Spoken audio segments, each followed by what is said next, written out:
பாஸ்கர் மதிவதனி. குரலில் குரல். பால் காமத்துப்பால். இயல் கற்பியல். அதிகாரம் புலவி. குரல் எண் 1307.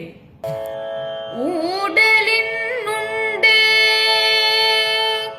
ஆங்கு ஓர் துன்பம் புணர்வது நீடுவது அன்று கொல் என்று.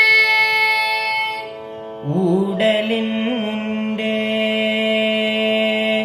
ஆங்கு ஓர் துன்பம் புணர்வது நீடுவது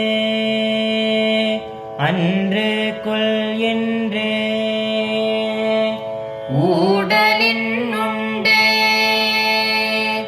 ஆங்கு ஓர் துன்பம் புணர்வது நீடுவது அன்று கொல் என்று. கூடலுக்கு இன்பம் சேர்க்க வேண்டும் என்று எண்ணி அவள் என்னுடன் ஊடல் கொள்கிறாள். ஆனால் ஊடலிலேயே இப்படி பொழுது கழிந்தால் பிறகு கூடலில் திளைத்திருக்கும் காலம் குறைந்திடுமோ என்ற ஐயம் தோன்றுவதால் ஊடலிலும் ஓர் துன்பம் உள்ளது. ஆதலால் அவளின் ஊடலை நீக்கி விரைந்து கூட தலைப்பட வேண்டும்.